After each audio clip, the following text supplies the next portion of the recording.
I shared that with you because it is time to bring our church to life again.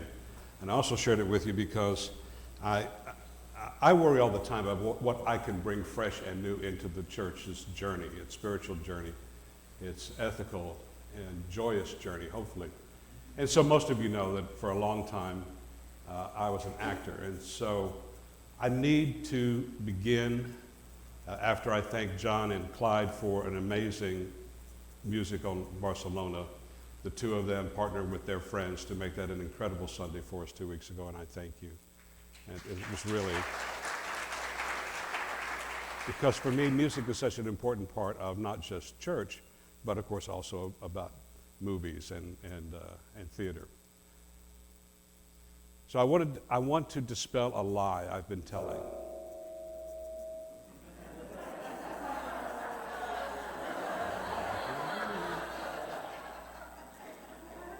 So, sometimes I tell the truth, but often I lie when asked the question. So, you had a religion as a child, you gave it up around the age of 20, 21, and then you found Unitarian Universalism about 25 years ago. So what did you do in the interval? What church did you go to? And I usually tell people I was unchurched. And on reflection, I have to say that that's a lie. Because the church of that 30-year gap for me was the American theater. And I could think of no actual better suspension bridge between the religion of my childhood and Unitarian Universalism than the American theater. And I call it the American theater not because all the plays that I did were written by Americans. They weren't, although I got a chance to do Tennessee Williams and Neil Simon, David Mamet, Alfred Urey, who most of you would know from having written Driving Miss Daisy, which I did not do, but he did a brilliantly funny, beautiful, non-farcical play called The Last Night at Ballyhoo. Now the reason I call it the American theater is because all of my audiences were in the United States. I did have the opportunity to do plays from Irish and English authors and French and Italian, and Spanish, and even South African. But let me start with the things that we can learn from theater, in my opinion, that can help us be a better church. And the first one is the audition monologue.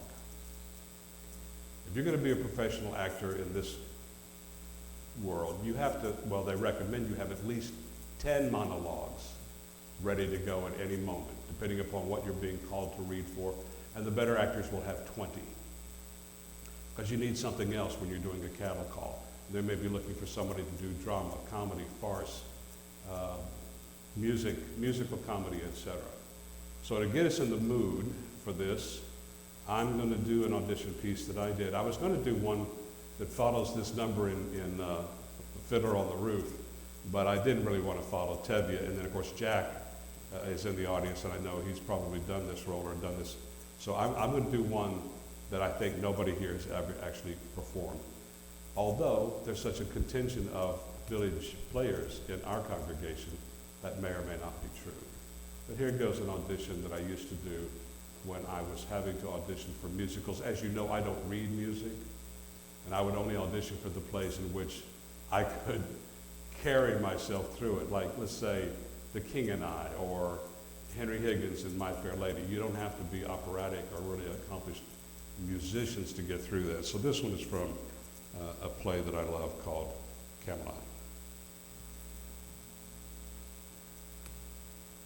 I know what my people are thinking tonight as home through the shadows they wander. Everyone smiling in secret delight. They stare at the castle and ponder. And whenever the wind blows this way, you can almost hear everyone say, I wonder what the king is up to tonight. What merriment is the king pursuing tonight? The candles at the court, they never burn this bright. I wonder what the king is up to tonight. How goes the final hour as he sees his bridal bower being regally and legally prepared? Well, I'll tell you what the king is doing tonight. He's scared. He's scared. You mean that a king who fought a dragon, whacked him in two, and fixed his wagon goes to be wed in terror and distress? Yes. A warrior who's so calm in battle, even his armor doesn't rattle, faces a woman petrified with fright? Right. You mean that appalling clamoring that sounds like a blacksmith hammering is merely the banging of his royal knees? Please, I'll tell you what the king is wishing tonight. He's wishing he were in Scotland fishing tonight. What occupies his time while waiting for his bride? He's searching high and low for some place to hide. And oh, the expectation, the sublime anticipation he must feel about his wedding night to come. Well, I'll tell you what the king is feeling tonight. He's numb, he shakes, he quails, and he quakes. And that's what the king is doing tonight. Thank you for indulging me. I haven't had a chance to do that in several years, so I appreciate that. I needed to get the juices going. But auditioning is such an integral part of theater. And what happens to most actors is they treat the casting director, and ultimately the director, if they get past the casting director, as the enemy, as someone that's holding a job away from them and that you've got to go get it from them. But the truth is, by the time you get to the director, they are praying that you are the actress or the actor that they're looking for. They want the search to be over. They want you to be successful. How does that mirror our church? When someone finally comes through these doors after, as I did, a lifetime of other religious pursuits, what are they hoping for? They're praying that this will be their new religious home, that these will be their people, that this will be the place where they can actually restart or reimagine their religious journey, and especially in a way that doesn't make them have to be a cookie-cutter version of whatever it was that they left. They have the ability to doubt, to question, to explore, and maybe even to amend how they see the world and their place in it. They want us to be successful, this place for them. And so the stakes are very, very high. Every time we open the doors of the church, it's like opening the doors of a theater. Someone's going to come in who's never ever been in this church before, certainly maybe never even been to a Unitarian Universalist church before, and they're wanting us to be this place for them. The same thing happens in theater. Somebody's going to come into a theater that's never been into a theater before, certainly has never seen that play before. Maybe it's Shakespeare, they certainly haven't seen that before. And whether they ever come back depends on how well we do. There is no phoning in. And that's the other part of being this amazing church. Good actors know that whatever is going on inside the theater at any given time is a collaboration. You may go there to see Katharine Hepburn, but she can't get on that stage without a set director, musicians, stagehands, a director, a costumer, makeup artist, all that stuff, all that rehearsal, the other actors, the people running the flight, the people doing the handbills, the concessions, the greeting, the name tagging, whatever it is, the collecting the money. And that is exactly what happens in theater too. We can't do this work without somebody doing the handbills, the order of service, somebody else taking care of greeting everybody as they come to the door, and of course Clyde and John and the choir with their beautiful music. It's an essential part of what we do. And it's critical that we do it right, because you never get a second chance to make a first impression. But there's more to this as well. One of the hardest things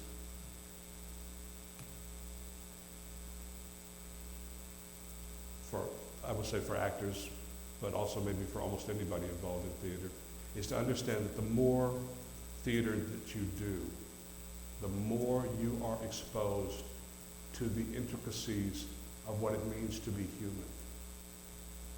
For instance, you can't play being the villain. You can't play being the hero. Because when you accept a role, your job is to find out what does that person whose life you're illuminating, what do they want, how badly do they want it? And that's what you can play. And yes, you may want it so badly that it ends up making this a tragedy or a drama. You may want something so facetiously ridiculous very, very badly that makes it not just a comedy now, but a farce.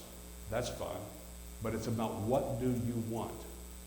And when you understand that humanity is that complex, that the job is not for you as the actor to decide whether you're watching something good or bad, it's for the audience to determine that. You do the play as written, do the best of your ability, and let everybody else decide what they saw. Because some people will see something and think, that was heavy, and others will be laughing when you think they shouldn't be. That's just the nature of being human.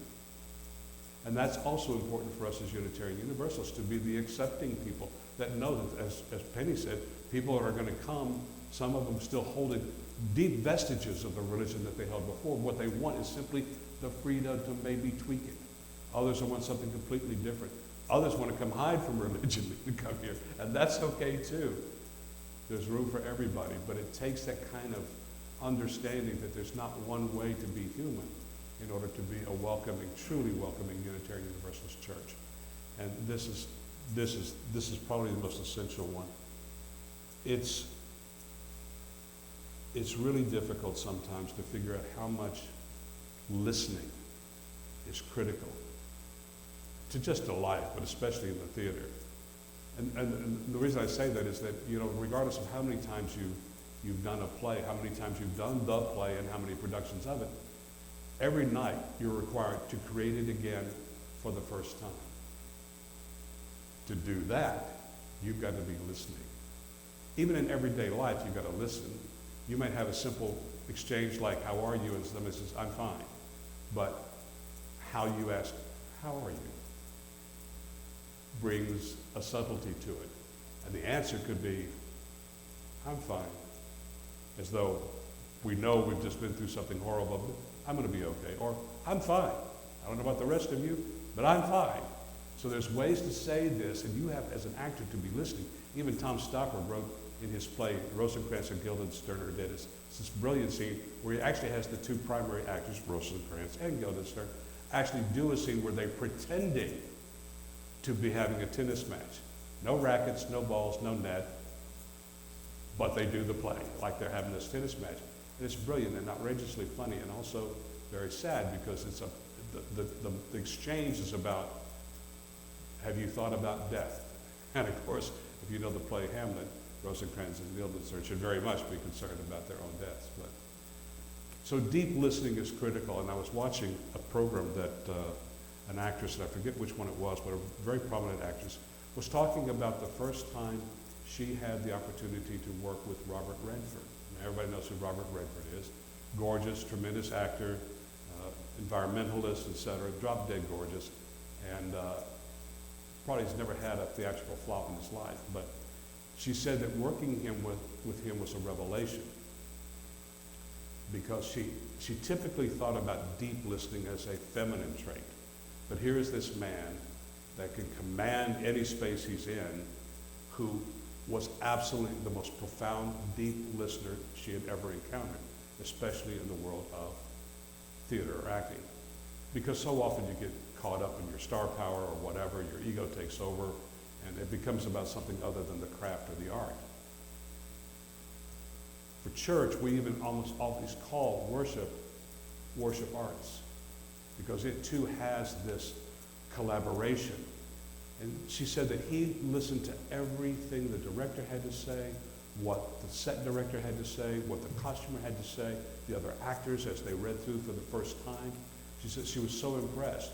And her husband, who had brought her, was also so impressed, and he confessed on the way home, yes, I fell in love with him at first sight. I'm sorry, I did. But the point is, being a deep listener is essential for us too. Not just for the people that are coming, but for the people that are here. How do we listen deeply to the stories that are hidden in each one of us? How do we welcome everyone and let them bring their uniqueness into the life of the church? Oftentimes, when somebody new comes, we almost insist that we clone them or remake them into our image.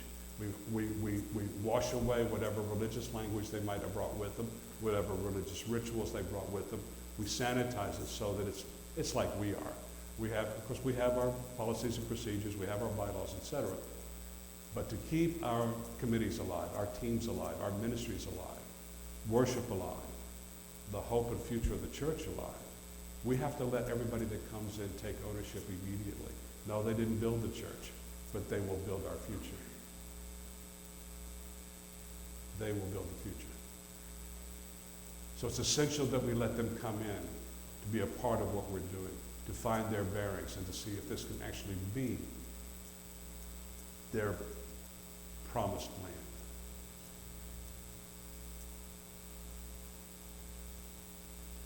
And I warn you too that in the year to come, I've asked some of the actors to help think about how do we add that sense of joy and theatricality into not just our worship services, but maybe our insights too. We don't know.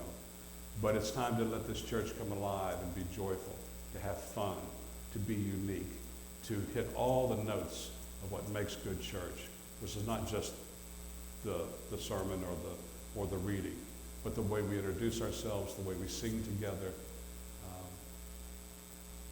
the way we hold the promise of a genuine and authentic, morally and ethically designed future for us and everyone else. May it be so.